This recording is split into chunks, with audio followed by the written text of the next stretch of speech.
My whole thing about teaching is not so much about teaching people how to garden as much as if you farm soil, you never have to worry about the plants. Yeah. So if you work on farming and making soil, you're good to go. Yeah.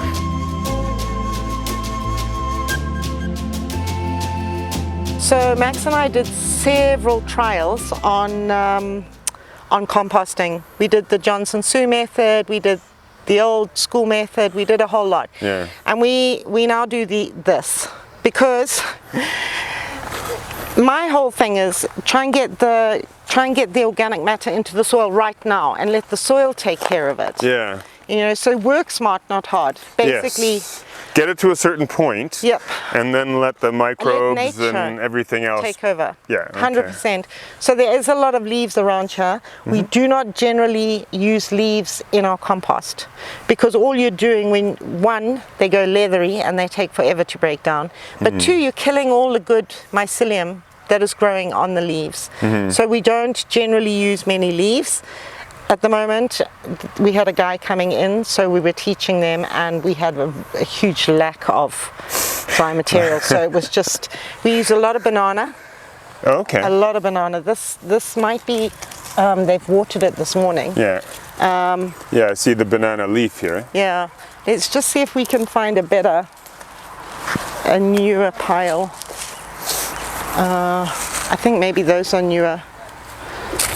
But basically this has all been done in sort of the past week, so you can maybe feel a little bit of the heat. I don't know where. Mind you, maybe if we jabbed our hand into it, then you probably feel the heat in there. We have a piece of wire. Oh, I see. I'm not quite sure where the guys have put it. But basically, when they come for their course, they each get a piece of wire. It stays in there, and within 4 days, you can feel incredible heat. Yeah, yeah. And then the trick is, if it's small, it only takes 8 minutes to turn, which means if you do this every Monday, yeah, and you do one pile every Monday, you keep all your kitchen waste from the week before and use that and any other green material. Manure is green, which is difficult to explain, but it is a green.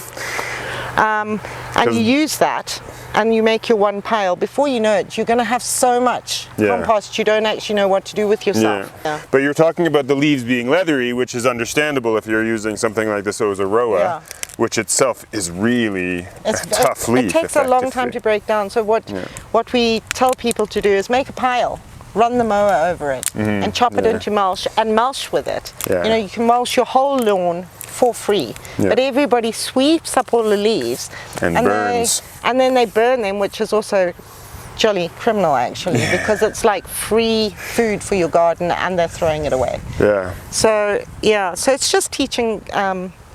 We try and mimic nature wherever possible. And I don't think people understand the importance of mulch. You know, in the summer it keeps the soil cool, and in the winter it keeps the soil warm.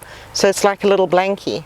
Well, but I think, you know, the earth is very much like humans in many a way, you know. You get to a certain point in time and the sun, regardless of your skin color, is going to burn you. Exactly. And if you can cover it, then you don't have that same kind of problem. It's the same thing with soil, effectively. If the sun is constantly shining, it's going to cause some level of problem or uncomfort to it. You cover it, that takes care of the issue. But if you look there, right there in the bush, Mother Nature's covered it. Yeah. It's us that come and do this, and we get bare earth.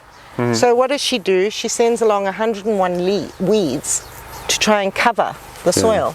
She just hates being naked. But what I find so fascinating here in Zambia and in Africa in general is that we have, because of the large numbers of large herbivores, we have this kind of developed an army of weeds. Like we would call them weeds because they invade disturbed places, but they're just natural that way. They come in because, well, you know, something has opened up the soil, be it an elephant, be it us, and they just come in there to take over and to utilize that space. But also not to just utilize the space, to fix the damage that the animal did, or to feed back. They are pioneer species that will then create conditions for other longer lived things or perennials to then get a hold and grow on effectively. So it's a whole dung and urine thing. Yeah, so it's an ebb and flow constantly, isn't it? Critical. It's critical.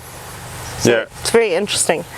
Once you get into it, a weed is something that someone doesn't want in a certain place. So when you're teaching the people who come, do you try and get it to an area where, or to a state where it's almost completely... They literally make every pile themselves. They come to work, they don't come with a notebook.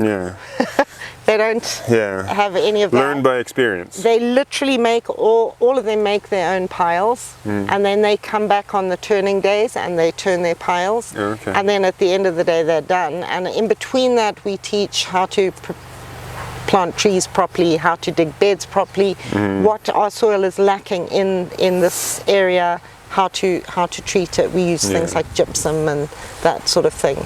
So and EM, we really are big on effective microbes, EM.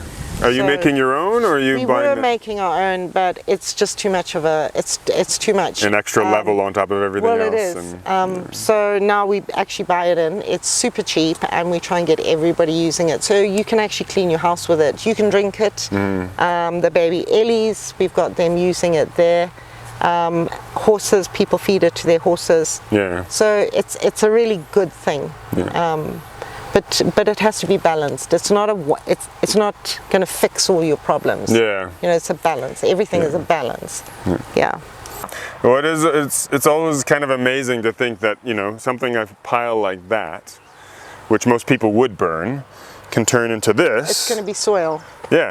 And then eventually turns into your tomatoes and your fruits and veg that you then eat yourself, you know. It's just the cycle all coming back to it. And it's a big part of what we teach is work smart, not hard.